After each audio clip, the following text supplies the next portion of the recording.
भी हमको गिरा देगा। तो वो बुद्धि भ्रष्ट मतलब गिर जाती है, निर्णय करने लायक नहीं रहती। अपनी प्रशंसा अपने मुख से करना। दूसरा, लोलुपता, ये वृत्ति नहीं होनी चाहिए। धर्म से चलेंगे, धर्म के द्वारा जो हमें प्राप्त होगा उसी से हम अपना भरण पोषण करेंगे। आपके बच्चे स्वस्थ होंगे, बुद्धिमान होंगे, परिवार में बहुत सुख और शांति होगी।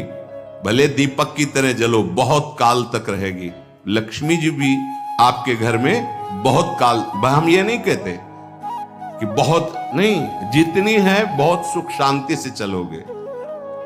अगर लोलुपता करोगे, हिंसा, छल कपट, व्यभिचार, चोरी, ऐसे धन आ जाए, वो आएगा, लेकिन वो हाइलोजन की तरह आएगा, एकदम प्रकाश और फ्यूज, बिल्कुल अंधकार करके जाएगा। देख लेना, तुम्हारे जो सुख के हेतु हैं, तुम्हारा शरीर, तुम्हारे बच्चे, तुम्हारी पत्नी, तुम्हारा परिवार, उसको देख के तुम रात दिन जलोगे बिना आग के।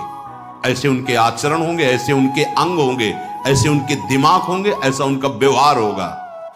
ये लोलुपता अगर उपासक में या किसी में है तो उसको नष्ट कर देती है। सावधान। तीसरा, यदि आपका अपमान होता है तो आपको उसे सहन करना होगा, उससे आपके पाप नष्ट हो जाएंगे। जो तनिक सा भी अपमान होने पर बहुत क्रोध करके दूसरे का अपकार करने लगता है, ये आपका पतन करा देगा, ये आपको फंसा देगा, हृदय जलेगा, अर्थव्यवस्था नष्ट होगी, पूरा परिवार दुखी होगा। जरा सा अपमान की संभावना में आप किसी से भी भिड़ गए, किसी से भी, वो ये प्रवृत्ति आपका पतन कर देगी। उपासक में तो अपमान सहना अमृत है, नीचा अपमानम शुद्धा, पर व्यवहार में भी ज्यादा उत्तेजित मत होइएगा। ये तो कुछ मिनट की बात है, अगर आपने उसे मारा पीटा, रिपोर्ट हुई कानून की, ओ फंसते चले जाओगे, अर्थ जाएगा, समय जाएगा, चिंतन जाएगा, बहुत तरह से हानि हो जाएगी। अगर आप सह गए तो आपका सहना उसके लिए आग बन जाएगा। उमा क्षमा साप होते भारी, तुम्हें दंड देने की जरूरत नहीं, उसका एक कर्म ही उसे दंड दे देगा। आप शांत हो जाइए, आप सत्संगी हैं, आप शांत रहिए। चौथा, निरंतर क्रोध और उसका चिंतन। बैठे बैठे बस द्वेषियों का चिंतन ही हो रहा है, अंदर क्रोध का चिंतन और द्वेषियों का चिंतन ही हो रहा है। द्वेष भरी बातें, द्वेष भरे क्रियाएं, उन्हीं का चिंतन करके जलते रहना क्रोध से। उपासक को तो क्रोध करना ही नहीं चाहिए, बहुत शांत।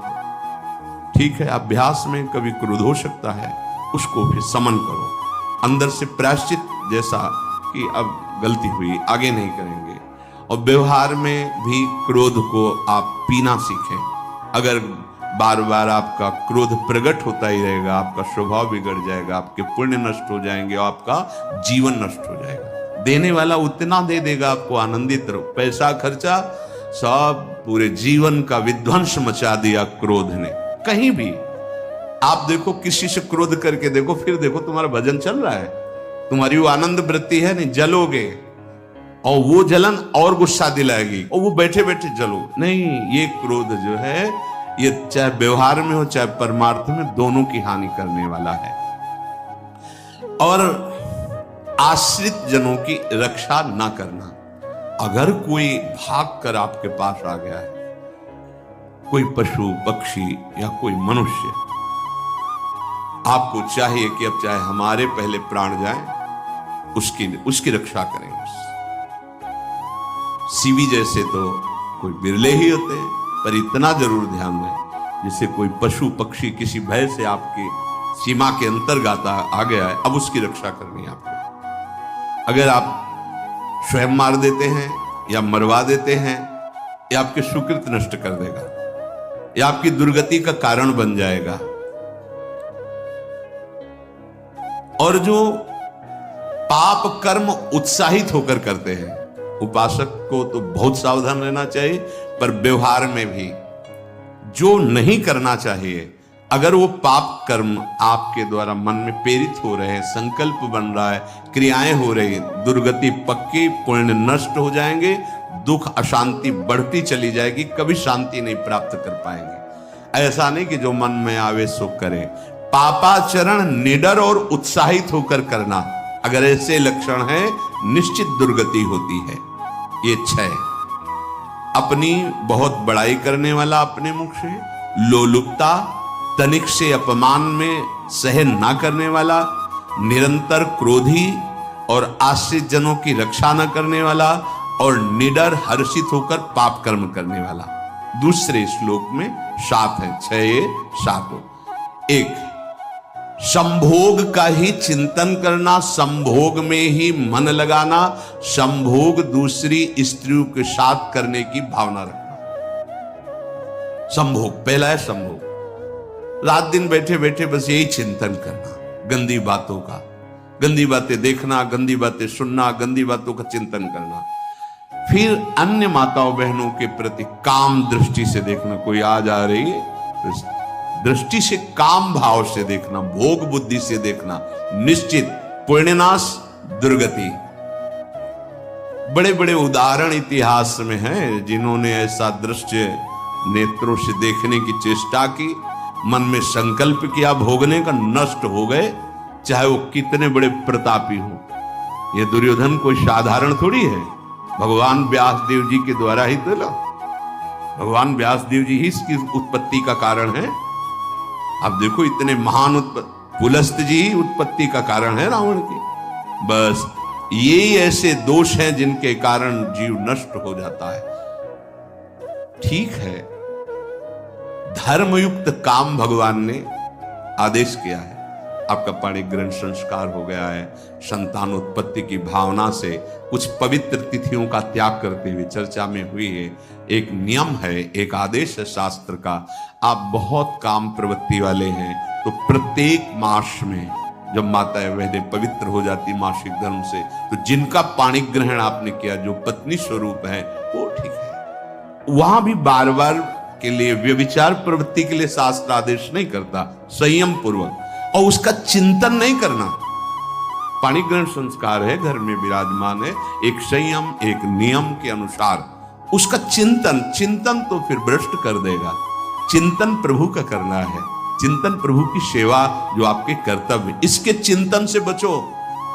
घातक है, बहुत बड़ा जहर है, अगर विषय चिंतन होने लगा तो मरोगे, जिंदा जलोगे, दुर्गति भी होगी। ये अंदर की जो आग है ना, कामाग्नि, ये इतनी बढ़ती चली जाएगी, तुम्हारे होश खराब हो जाएंगे कि मुझे क्या करना चाहिए, क्या नहीं करना चाहिए।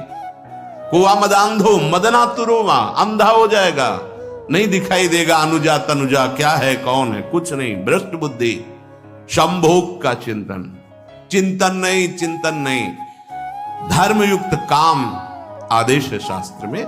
यदि आप प्रवृत्ति मार्ग में हैं तो अपनी पत्नी को जो पाणिक ग्रहण स्वीकार किया है, वहां भी पवित्र तिथियों का त्याग करते हुए, एकादशी है, रामनवमी है, नव दुर्गा है, जन्माष्टमी है, राधाष्टमी, जो पवित्र तिथियों का त्याग करते हुए, और ऐसे जो मर्यादाएं हैं उसके अनुसार। और कहीं पराई स्त्री के साथ संभोग की बात, निश्चित दुर्गति पक्की है।